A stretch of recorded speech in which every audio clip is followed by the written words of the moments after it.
quiet towns of Scotland, nestled amidst misty hills and winding roads, a darkness was quietly growing.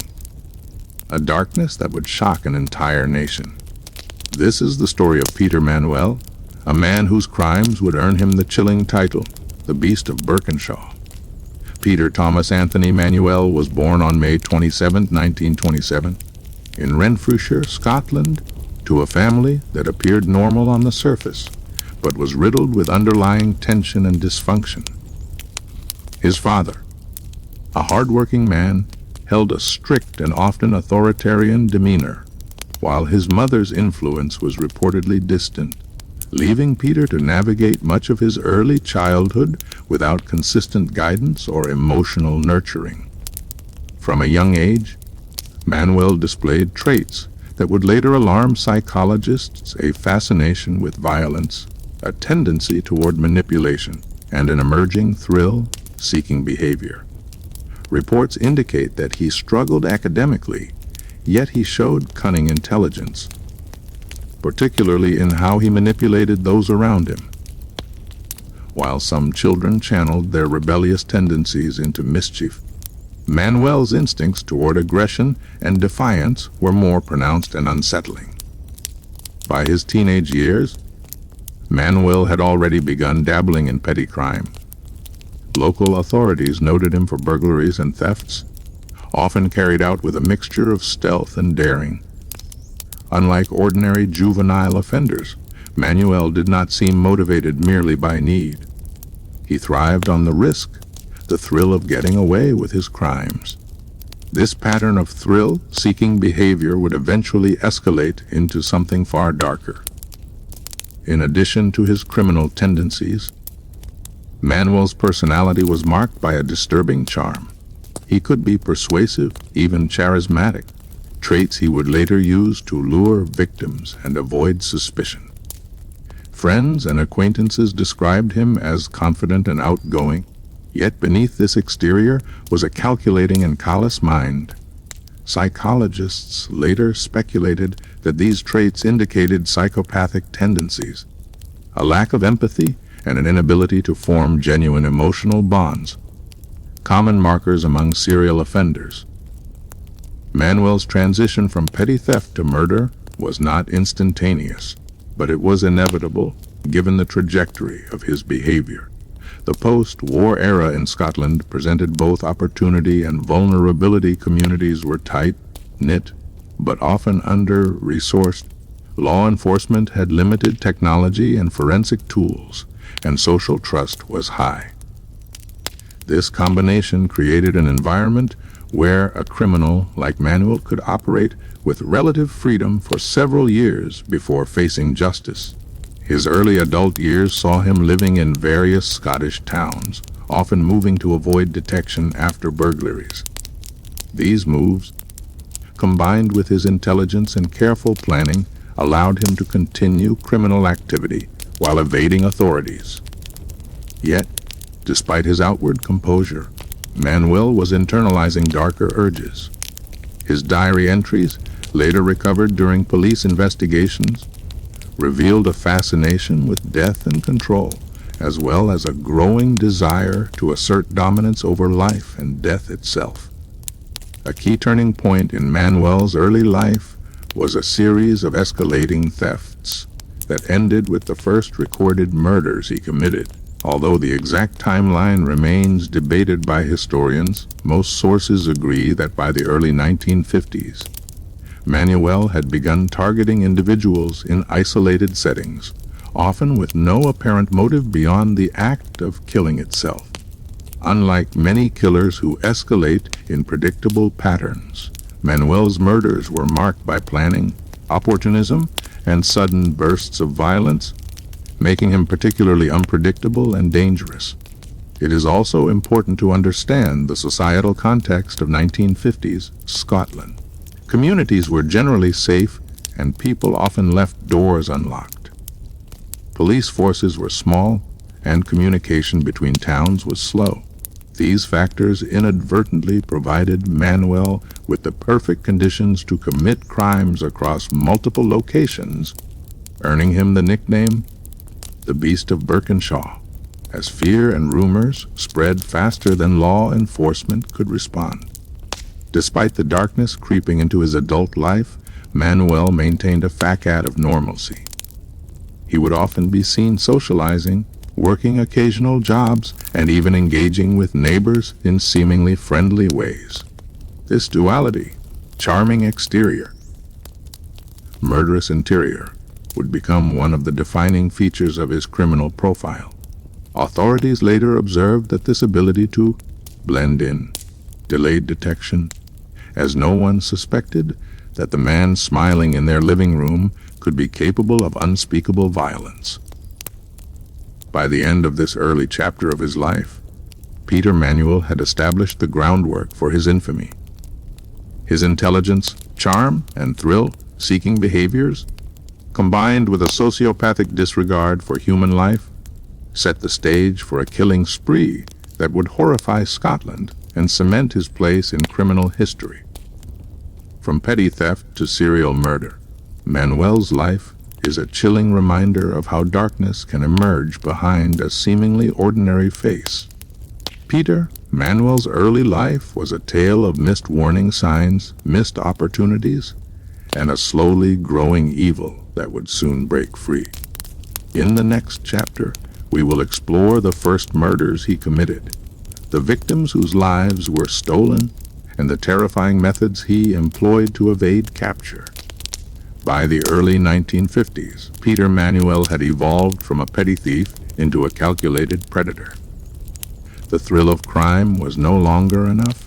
He craved control, domination, and ultimately, the ultimate power over life and death. It was during this period that the first whispers of fear began to ripple through Scottish towns, signaling the arrival of a new terror. Peter Manuel's first known murders occurred in 1956, though retrospective investigations suggest his violent impulses may have manifested slightly earlier. Unlike many criminals whose early killings are impulsive or reactive, Manuel's initial murders exhibited a chilling combination of opportunism and cold calculation. He selected victims who were vulnerable, often alone, and in locations where the risk of immediate detection was minimal. The first victim, a woman living in a rural area, was attacked after Manuel had observed her routines. Witnesses later recounted that Manuel often loitered in quiet streets, blending into the community while studying potential targets. His ability to appear normal, polite, unassuming, even friendly, allowed him to approach victims without raising suspicion. This facade of normalcy became a critical part of his method, enabling him to strike with little resistance. Manuel's early murders were brutal but not chaotic. He often employed a firearm, reflecting both his practicality and his desire for efficiency. Each killing was an expression of power, a meticulous orchestration where he controlled every element from approach to escape. Unlike other serial killers who left messages or trophies, Manuel's focus was purely on the act itself, suggesting a mind consumed by domination rather than recognition. One of the first cases that drew attention involved a household attack in Lanarkshire, where Manuel broke into a home under the cover of darkness. The occupants, unsuspecting of danger from a familiar neighborhood face, were overwhelmed by his aggression. One victim survived, later providing crucial testimony to police about the assailant's appearance and behavior. This survivor's account would become a vital piece in the growing mosaic of Manuel's criminal identity. What set Manuel apart from many contemporaries was his mobility and adaptability. He committed murders across multiple towns, often hundreds of miles apart, making it difficult for law enforcement to link cases immediately. In an era before centralized criminal databases, this allowed him to evade detection for months. Each town saw him as a one-off incident, a tragic accident, rather than the work of a serial predator. Manuel's psychological profile during this period reveals a man who experienced both excitement and control from killing. Experts studying his case later described him as exhibiting traits of a psychopathic thrill killer. He lacked remorse, displayed superficial charm, and relished the fear he induced. Unlike killers motivated by revenge or financial gain, Manuel's primary incentive was the psychological gratification of asserting his power over helpless victims. The media began reporting on the murders in fragments, initially treating them as isolated incidents. Headlines spoke of tragic accidents or rural misfortunes, failing to connect the dots across towns. Meanwhile, Manuel continued his crimes with increasing confidence, his awareness of the police's limitations only fueling his boldness. Each successful escape emboldened him, and each town's obliviousness reinforced his sense of invincibility. Another striking aspect of Manuel's early murders was his methodical attention to detail. Crime scenes were often meticulously arranged to avoid leaving evidence, and he rarely engaged in unnecessary risk once the victim was subdued. This careful planning indicated not only intelligence, but also a deep understanding of human behavior. Manuel knew fear, hesitation, and trust could be exploited to deadly effect. Despite the growing number of victims, Manuel maintained an outward appearance of normal life. He held casual jobs, interacted socially with neighbors, and even dated, all while secretly harboring the capacity for extreme violence. This duality, a public persona masking a lethal private identity, was terrifyingly effective. It reinforced his nickname, the Beast of Birkenshaw, as it became clear that no one could truly know the predator lurking in plain sight. Police investigations were hampered not only by Manuel's mobility, but by his lack of a discernible pattern that connected each murder in an obvious way. Victims varied in age, gender, and occupation, and the locations spanned rural homes, isolated roads, and suburban neighborhoods. This randomness created confusion among law enforcement, delaying the realization that Scotland faced a single, highly dangerous serial killer. As the months progressed, fear spread throughout communities. People became wary of walking alone at night, and parents began keeping children indoors. Rumors of a shadowy figure emerged. Yet no one suspected the mild-mannered young man who occasionally waved hello in the street. This climate of anxiety and uncertainty further fed Manuel's sense of control. The psychological terror he inflicted extended beyond the immediate victims, reaching into every corner of the towns he visited. The early murders also demonstrated Manuel's ability to manipulate investigations. He would occasionally insert himself into police inquiries, feigning concern or offering misleading tips. This behavior not only showcased his cunning intelligence, but also his deep-seated narcissisms. He wanted to be close to the chaos he created, a silent observer of the panic he instigated. By the end of this period, Manuel had established himself as a uniquely dangerous figure in Scotland. His first murders were no longer isolated tragedies. They were the opening moves of a calculated, years-long spree that would ultimately claim 8 lives. These killings marked the point where Peter Manuel transitioned from a criminal motivated by thrill and opportunity to a full-fledged serial killer, earning him his infamous title. Peter Manuel's early murders reveal a mind both cunning and cruel, a man who could strike anywhere and vanish without a trace. His ability to manipulate, charm, and terrorize set the stage for a series of crimes that would grip Scotland in fear. In the next chapter, we will delve deeper into the full killing spree of Peter Manuel, the victims, the methods, and the mounting trail of terror that eventually forced law enforcement to confront him. By the mid-1950s, Peter Manuel had transformed from a petty criminal into Scotland's most feared predator. His murders were no longer isolated incidents. They had become a chilling spree, spreading fear across towns and villages.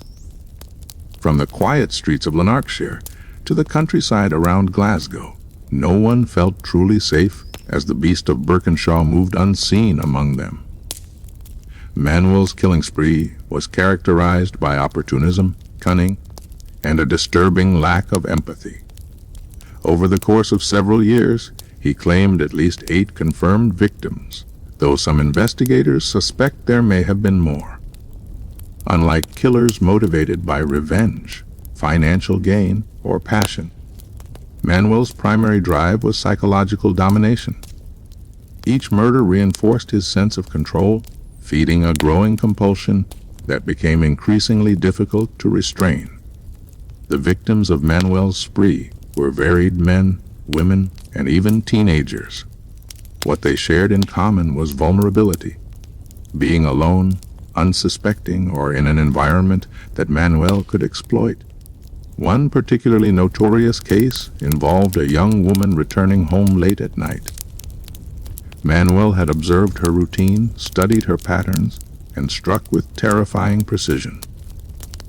This level of planning demonstrated not only intelligence, but also an eerie patience.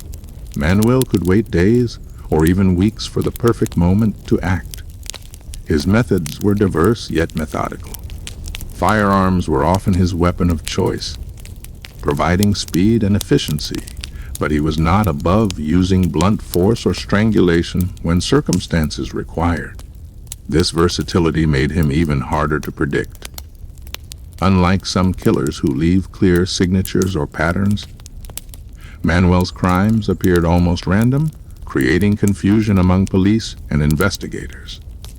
Each new murder seemed to arrive without warning, striking fear into communities already on edge.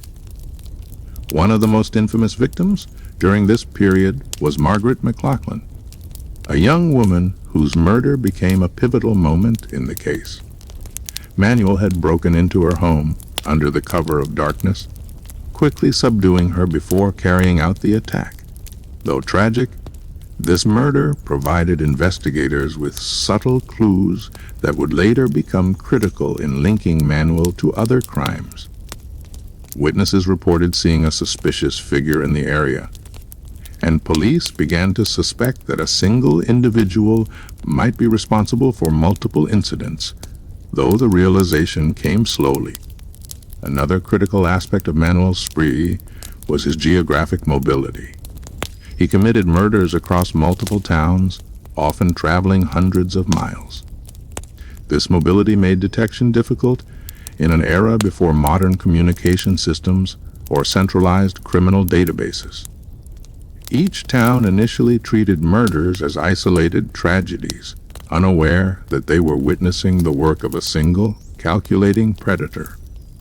Manuel's ability to blend into different communities, appear trustworthy, and even socialize with locals allowed him to operate for years without being caught. Despite the brutality of his crimes, Manuel exhibited an unsettling charisma. He was described as polite, charming, and even helpful in his public interactions. This duality, the smiling, affable man in public, contrasted with the ruthless killer in private, was one of the reasons he evaded suspicion for so long. People could not reconcile the friendly neighbor with the man capable of unspeakable violence, giving Manuel a psychological advantage over both his victims and law enforcement. Psychologists later analyzed Manuel's behavior and suggested that he displayed classic traits of a psychopath: lack of empathy, superficial charm, manipulativeness, and a compulsive need for control. His killings were not motivated by financial need or revenge. They were acts of pure domination. Each victim represented an opportunity to assert power, to control life and death, and to satisfy his dark compulsions. This combination of intelligence and ruthlessness made him one of Scotland's most notorious killers. The spree also had a profound psychological effect on the communities he targeted. Fear was omnipresent. Parents kept children indoors after dark. Neighbors mistrusted each other, and daily routines were disrupted as people tried to protect themselves. Manuel's terror extended beyond his immediate victims. It infiltrated every corner of the towns he visited, turning once safe streets into landscapes of suspicion and dread. The media began reporting the murders as a connected series, and the nickname, the Beast of Birkenshaw, emerged, capturing the public's fear and the killer's growing notoriety. Despite mounting anxiety and increasing police scrutiny, Manuel continued his spree with remarkable audacity. He often taunted law enforcement, leaving subtle clues or inserting himself into investigations under the guise of concern. This behavior revealed both his narcissism and his thrill-seeking tendencies. He wanted to witness the chaos he created firsthand, enjoying the knowledge that he remained undetected. One chilling aspect of the spree was the lack of predictable patterns in victim selection. While most killers target a specific demographic, Manuel's victims ranged widely in age, gender, and social status. This unpredictability magnified fear and made police profiling extremely difficult. Every town feared that anyone, man, woman, or child, could be the next target, amplifying the psychological impact of his crimes. As the killing spree progressed, law enforcement began to piece together connections between seemingly unrelated murders. Witness testimonies, ballistic evidence, and subtle patterns in the methods used helped investigators understand that a single intelligent individual was responsible. However, the realization came slowly, and Manuel's ability to evade capture highlighted the limitations of 1950s policing in Scotland. By the end of this period, Peter Manuel had solidified his reputation as Scotland's most dangerous criminal. His combination of intelligence, mobility, charm, and ruthlessness allowed him to strike repeatedly without immediate consequence. Communities lived in constant fear, and the police faced unprecedented challenges in attempting to apprehend a man who seemed always one step ahead. Peter Manuel's killing spree was a calculated reign of terror, defined not by motive but by sheer control. Every act, every murder, was a testament to his cunning, his audacity, and his cold-blooded psychopathy. In the next chapter, we will explore the investigation that finally began to close in on Manuel, the forensic breakthroughs, and the mistakes that led to his ultimate capture. As the body count rose, fear in Scottish towns turned into desperate demand for justice. The communities, once isolated and trusting, were now gripped by paranoia. Every knock at the door, every shadow in the night, could signal the Beast of Birkenshaw returning. Meanwhile, Peter Manuel continued his killing spree, always one step ahead, but law enforcement was closing in. By the late 1950s, authorities across multiple counties recognized a chilling pattern. Multiple murders committed with similar methods across a broad geographic area. The victims varied in age and gender, but the brutality and calculated precision pointed to a single, intelligent perpetrator. This realization marked a turning point in Scotland's criminal history as police began coordinating their efforts on an unprecedented scale. Early investigations faced significant challenges. The Scottish police system of the 1950s was fragmented, with individual constabularies operating largely independently. Communication between departments was slow, forensic technology was rudimentary, and centralized criminal records were minimal. Each murder initially appeared isolated, allowing Manuel to exploit jurisdictional gaps and evade early detection. Investigators began to notice subtle consistencies in the killings. Witnesses described a man with a medium build, dark hair, and a calm, confident demeanor seen near multiple crime scenes. Ballistic evidence, though limited, suggested the same firearm may have been used in more than one murder. These clues, while insufficient on their own, allowed detectives to slowly construct a profile of a methodical, mobile, and cunning serial killer. Peter Manuel's intelligence and social charm complicated the investigation. He often inserted himself into inquiries, visiting police stations under the guise of concern or providing misleading tips. This audacious behavior confused officers and delayed suspicion. Psychologists later noted that this conduct was typical of psychopathic offenders. By engaging directly with law enforcement, Manuel gained a psychological thrill and reinforced his belief in his invincibility. The investigation also relied heavily on eyewitness accounts. Survivors and neighbors became crucial in piecing together Manuel's movements. One survivor described a man seen loitering near the scene of an attempted murder, noting his unusual calmness and calculated observation of the environment. These first-hand accounts gradually provided law enforcement with a composite image. Manuel was intelligent, adaptable, and dangerous, capable of blending into ordinary life while committing extraordinary crimes. In addition to eyewitness testimony, police examined patterns of mobility. Manuel's murders spanned towns such as Lanarkshire, Glasgow, and Renfrewshire, suggesting he traveled regularly, likely by car or train, to avoid detection. This geographical insight helped narrow down potential suspects, as officers began looking for men with both local knowledge and the ability to traverse multiple regions efficiently. Forensic evidence, though limited by the era, played an increasingly important role. Detectives analyzed fingerprints, ballistic marks, and footprints at crime scenes, sometimes linking incidents that initially appeared unrelated. While primitive by modern standards, these early forensic techniques were vital in establishing connections and creating a framework for a more coordinated investigation. One turning point occurred when investigators discovered that Manuel's pattern of breaking and entering coincided with his murders.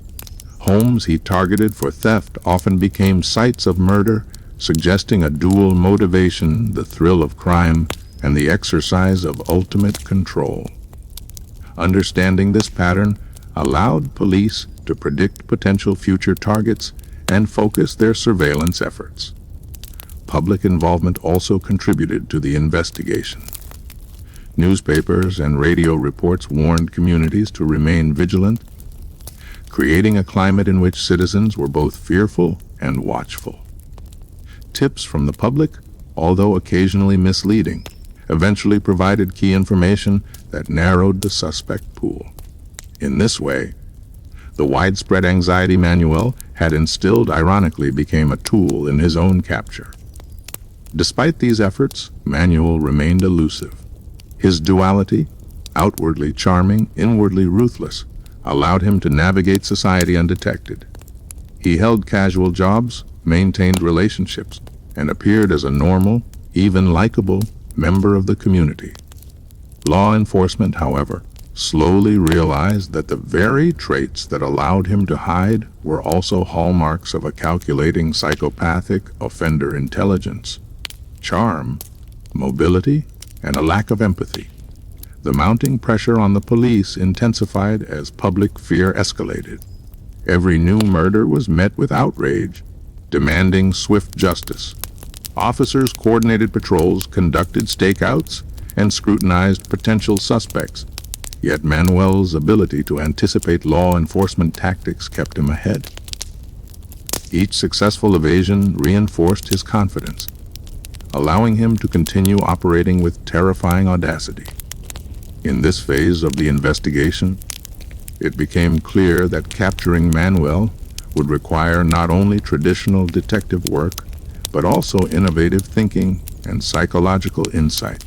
Investigators began developing profiles based on behavioral analysis, anticipating his next moves by studying his past actions, patterns, and tendencies.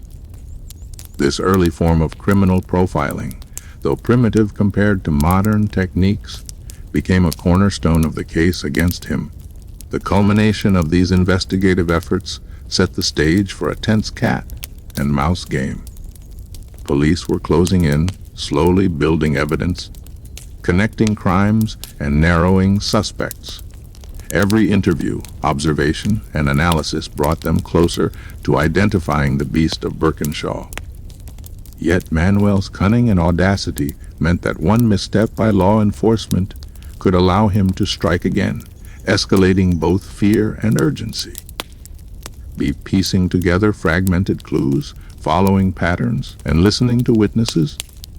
The Scottish authorities were beginning to understand the scope of Peter Manuel's crimes. The hunt was intensifying, and every day brought both hope for justice and fear of another tragedy.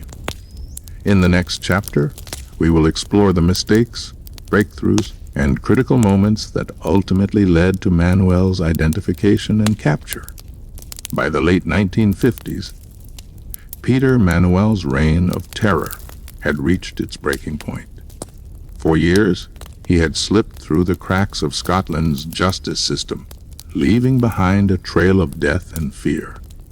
But even the most cunning predator eventually makes mistakes, and for Manuel, those mistakes would lead him straight into the hands of law enforcement. Peter Manuel's final murders were among the most shocking and brutal of his spree.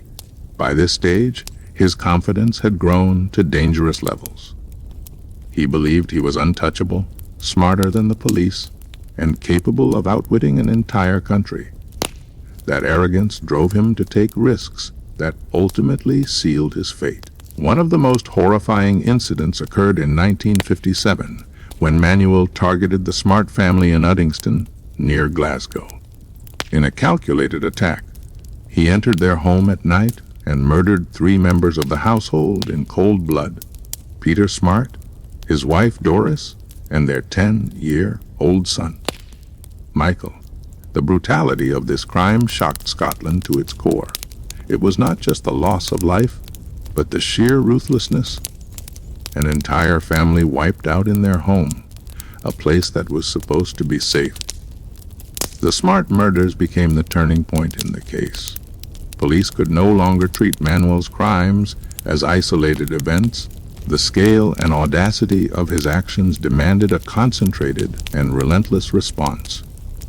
The triple homicide drew national attention, and for the first time, the public fully understood the scale of the threat posed by the beast of Birkenshaw.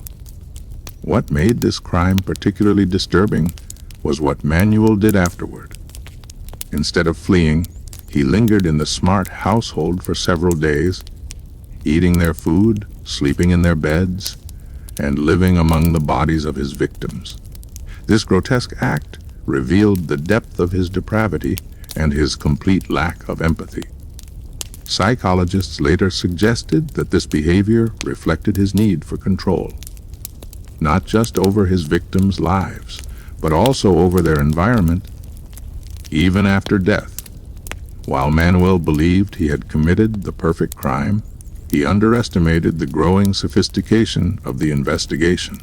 Detectives were now sharing information across jurisdictions, pooling evidence, and recognizing patterns that pointed directly to him. Witnesses placed him in the vicinity of the Smart home, and forensic evidence began to link him to the murders.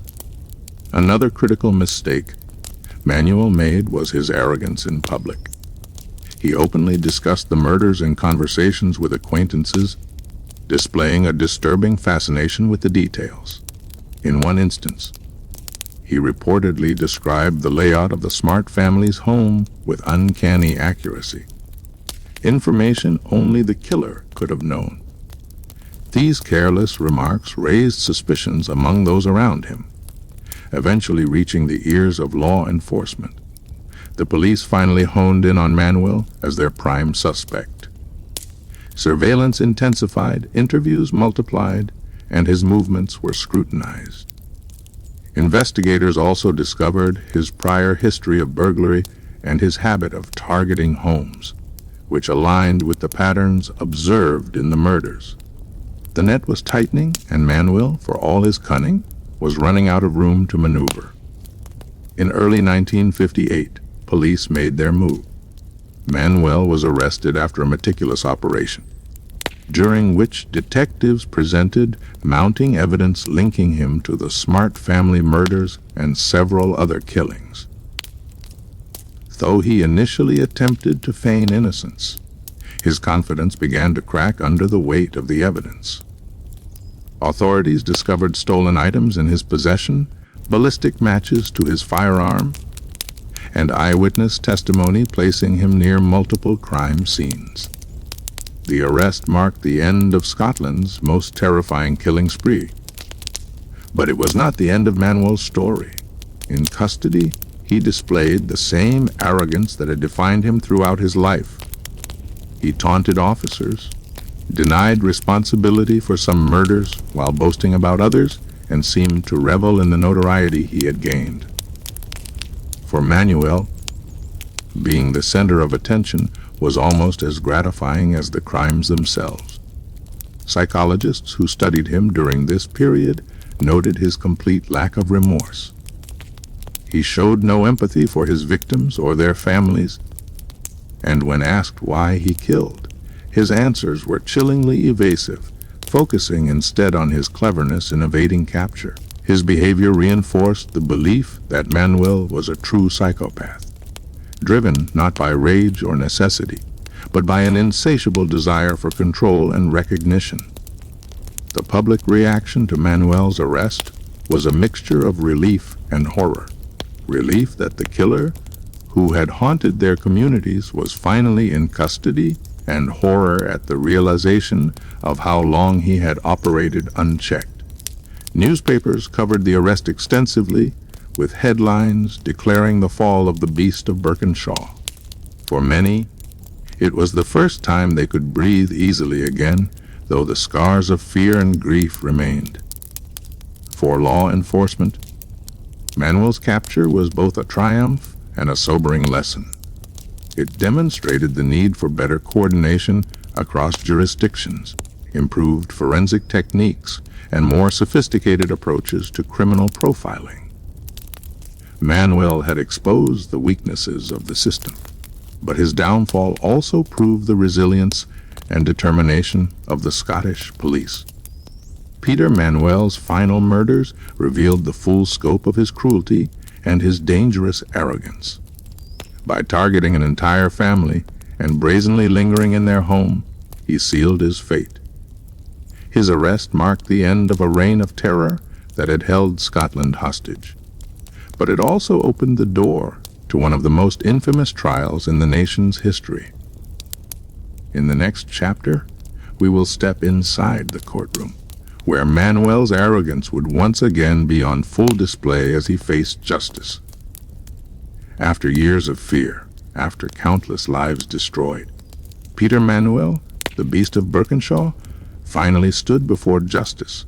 His capture had relieved Scotland, but the nation's attention now shifted to the courtroom.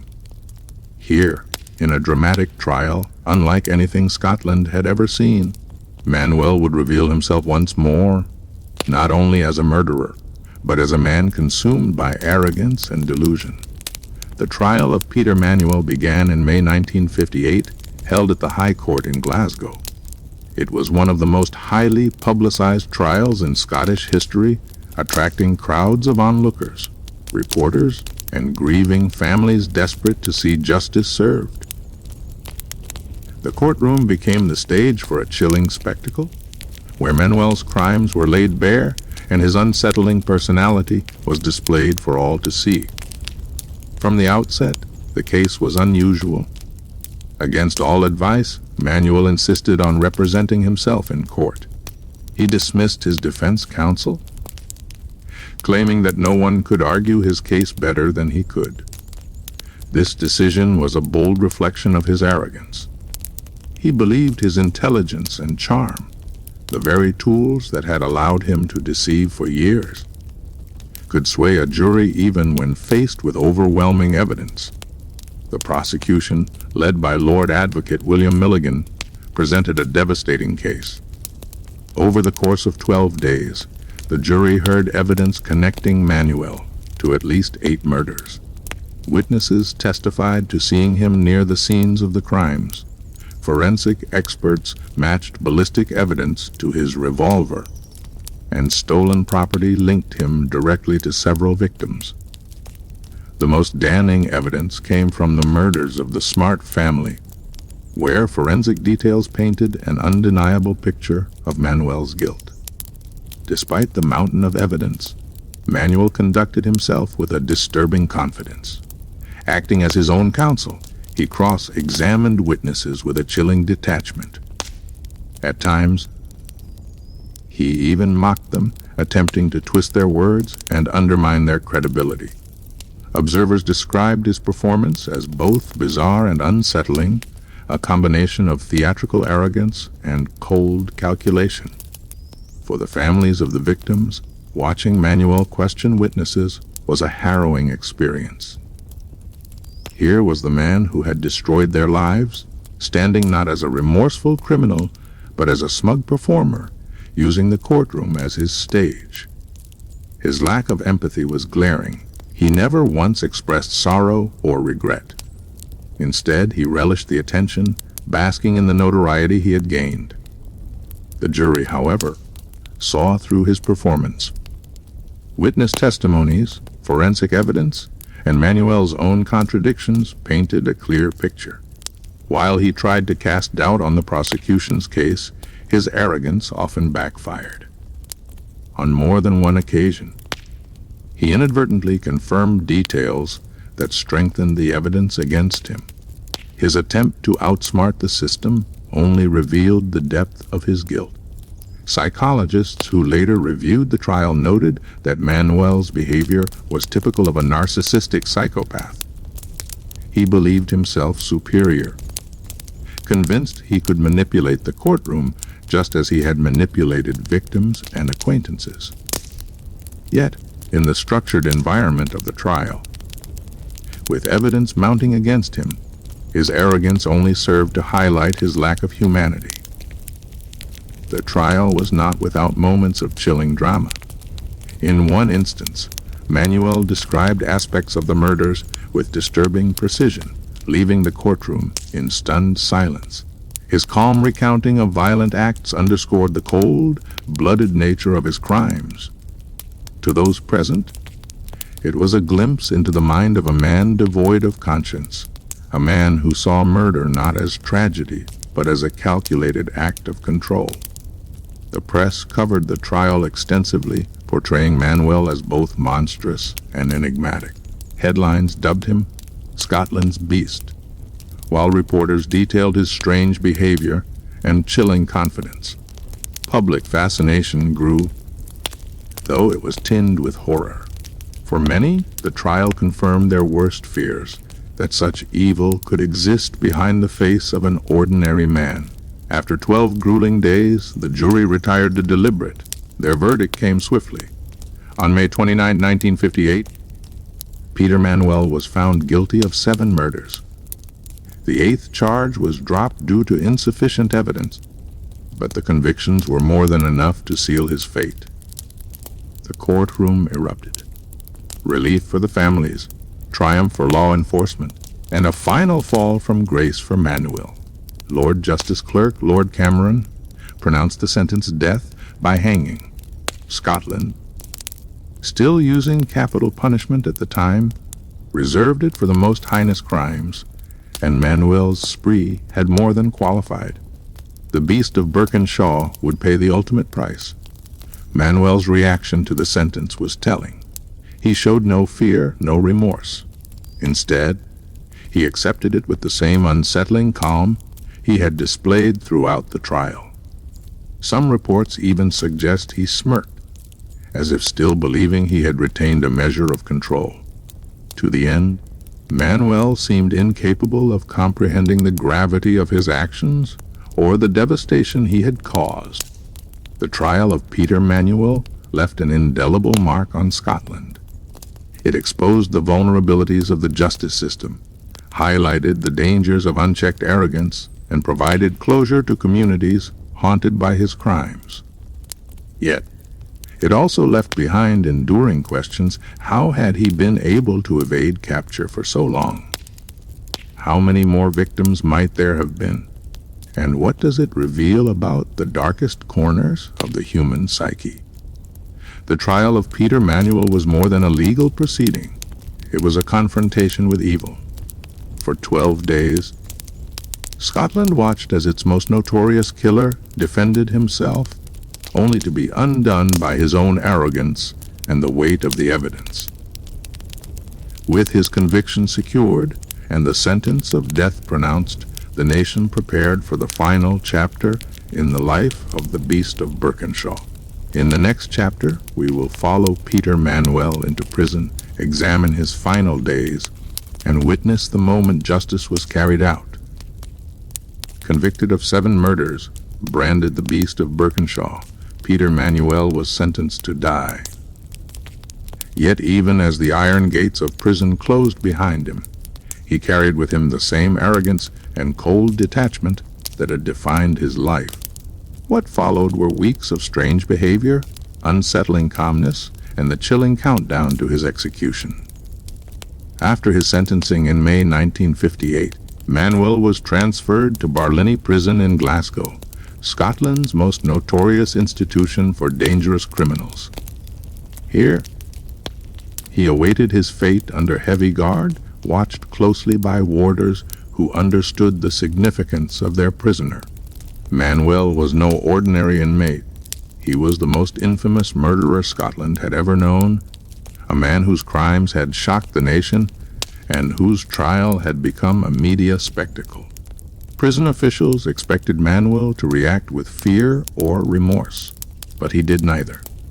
Instead, he conducted himself with a disturbing composure. Fellow inmates and guards reported that he behaved as though nothing had happened, often chatting casually with staff, reading newspapers, and following prison routines with ease. His calmness seemed almost theatrical, as though he wished to show the world that he remained unbroken, even in the face of death. In the weeks leading up to his execution, Manuel spent long hours reading books, particularly crime novels. Some observers noted the irony.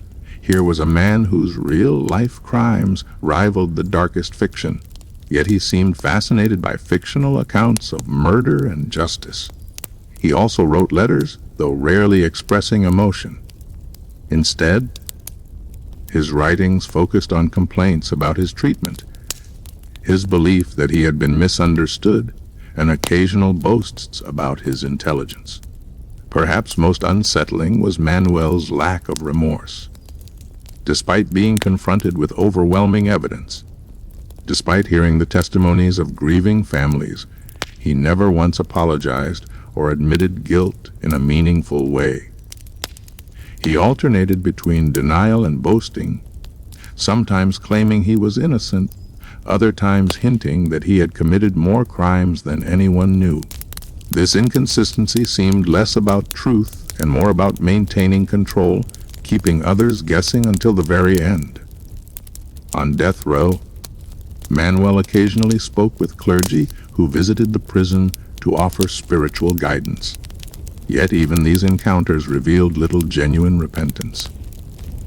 Chaplains described him as polite but detached, engaging in conversation more to pass the time than to seek forgiveness.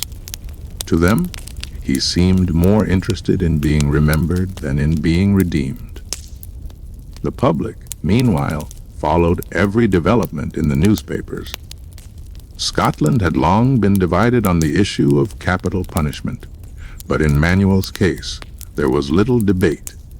The brutality of his crimes, the scale of his spree, and his chilling lack of remorse left most of the population united in their belief that justice demanded the ultimate punishment.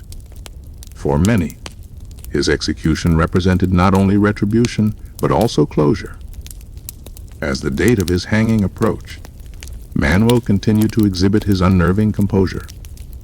Warders noted that he rarely showed fear, even when the topic of his death was raised.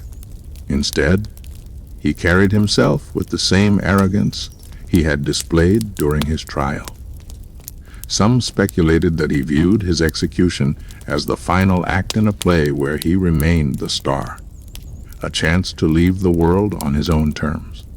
On the evening before his execution, Manuel was allowed a final meal. Unlike many condemned prisoners who chose lavish or sentimental requests, Manuel reportedly kept it simple, showing little interest in the ritual. It was as if he considered the event beneath him unworthy of dramatic flair. His lack of sentiment only reinforced the impression of a man utterly disconnected from normal human emotion. In the early hours of July 11, 1958, preparations were made for Manuel's hanging at Barlinnie prison. The execution was carried out by Harry Allen, one of Britain's official hangmen. As dawn broke, Manuel was escorted from his cell to the gallows, his step steady, his face calm. Witnesses later remarked on the eerie absence of fear or resistance. Unlike many condemned men who broke down or pleaded for mercy, Manuel walked with composure, as though determined to maintain control until his last breath. Just before the trapdoor opened, he reportedly said nothing of significance. No final confession, no words of remorse, no message to the families of his victims. In silence, he met his fate. At precisely 8:00 a.m., Peter Manuel was hanged, bringing an end to the life of one of Scotland's most infamous killers. He was 31 years old. News of his execution spread quickly across Scotland and beyond. Newspapers carried bold headlines announcing the death of the Beast of Birkenshaw. For many, it marked the end of years of fear and uncertainty. Communities that had once locked their doors in terror could finally breathe a sigh of relief, knowing the predator who had haunted them was gone. Yet for the families of his victims, closure remained bittersweet. The execution could not undo the pain, nor bring back the lives he had stolen. In the days that followed, debates about Manuel's legacy emerged. Some viewed him as a cautionary tale about the dangers of arrogance, unchecked crime, and systemic failures in policing. Others saw him as a symbol of evil itself, a reminder of how darkness can hide. One of the most chilling aspects of Manuel's psychology was his need for recognition. He wanted his crimes to be noticed, his intelligence acknowledged. Even in prison, he hinted to warders and clergy that he had more secrets than the world knew, dangling the possibility of undiscovered murders. By keeping others guessing, he ensured that his name remained in the public eye. This craving for notoriety suggests that Manuel's ultimate fear was not death, but obscurity. In analyzing Manuel's mind, criminologists often compare him to other infamous killers of the 20th century. Like Ian Brady, he was manipulative and arrogant. Like Ted Bundy, he relied on charm and intelligence to lure victims. Yet Manuel was unique in his Scottish context, operating at a time when serial killing was poorly understood and police were unprepared to deal with such a predator. His case helped establish the need for psychological profiling in investigations, paving the way for modern approaches to criminal psychology. The legacy of Manuel's psychology lies in what it teaches us about human nature. He was not insane in the legal sense. He knew right from wrong, and he planned his crimes carefully. Instead, he represents the dark extreme of human personality, a man driven not by necessity, but by ego, cruelty, and the thrill of control. His crimes were not accidents or outbursts, but deliberate acts committed by a mind that saw others as objects to be used and discarded. Inside the mind of Peter Manuel, we find no remorse, no humanity, and no conscience. His psychology was defined by arrogance, manipulation, and the relentless pursuit of control. He was a man who craved recognition, not redemption. a predator who wore the mask of normalcy until it slipped to reveal the void beneath. In our final chapter, we will reflect on Manuel's lasting legacy, exploring how his story continues to shape Scotland's memory and the broader understanding of crime and justice. The story of Peter Manuel did not end with the fall of the gallows in 1958. His name, his crimes, and the scars he left behind would linger for decades. In this final chapter, we explore the legacy of Scotland's Beast of Birkenshaw, the lessons learned, the memories that endure, and the way his shadow continues to shape the nation's understanding of crime and justice. For the families of Manuel's victims, life after his execution was marked by grief that never truly faded. The loss of loved ones, parents, children, entire families, could not be repaired by a trial verdict or a hanging. Their pain became part of Scotland's collective memory, a reminder that behind every headline and courtroom drama were lives cut short, futures stolen, and generations left mourning. In the communities of Lanarkshire and Glasgow, Manuel's crimes became legend.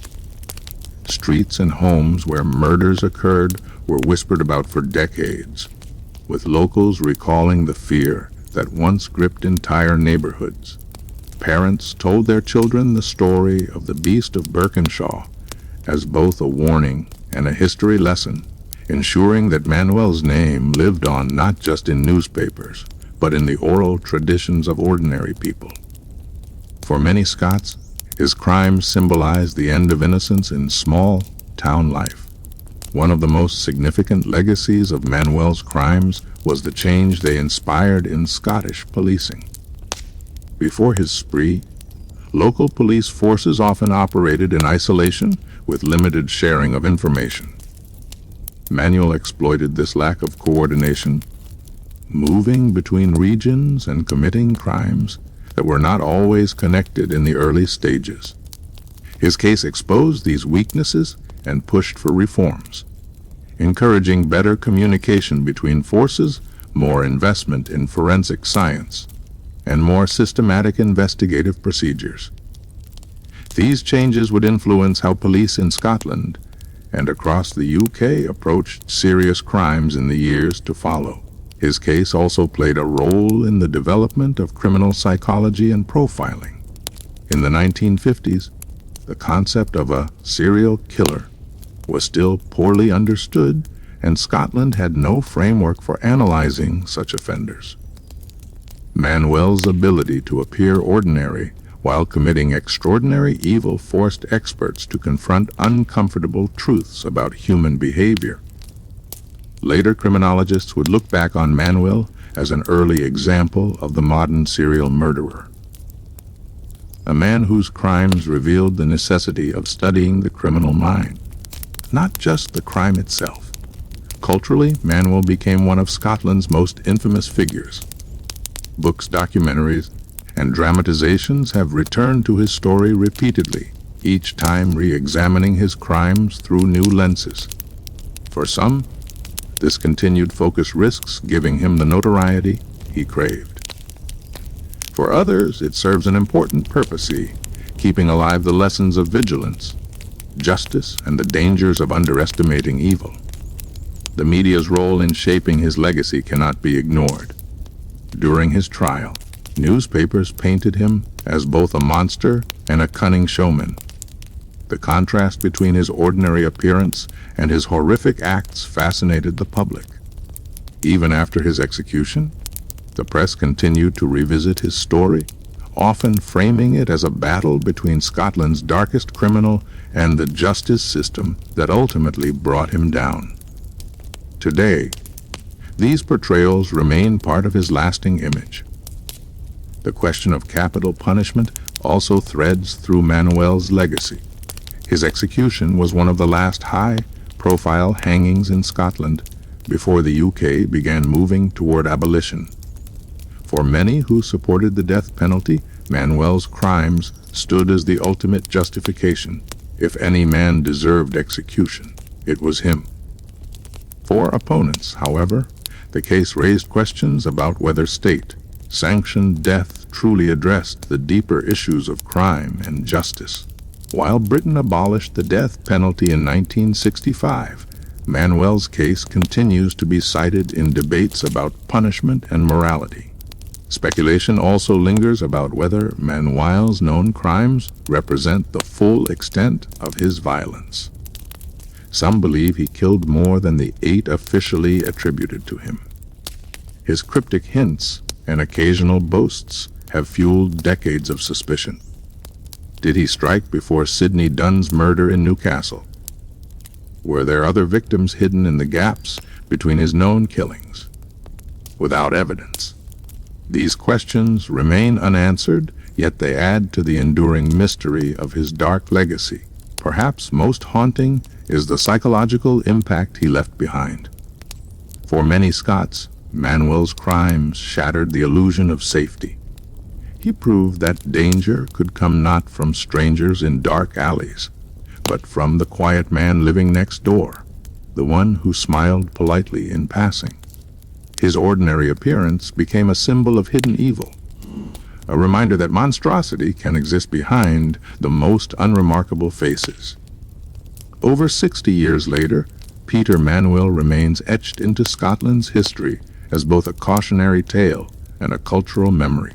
His story is told not just as the biography of a killer, but as a reflection on society, how communities respond to fear, how justice systems adapt to failure, and how human nature can harbor unthinkable cruelty. The legacy of Peter Manuel is one of tragedy, transformation, and enduring lessons. He was a killer who thrived on arrogance and control, a man who left behind shattered families and scarred communities. Yet from his crimes came change, advancements in policing, deeper studies of criminal psychology, and renewed debates about justice. Though the beast of Birkenshaw is long gone, his shadow remains, etched into Scotland's memory as a reminder of both the darkest corners of human nature and the resilience of those who endured. This is the story of Peter Manuel, one that will never be forgotten.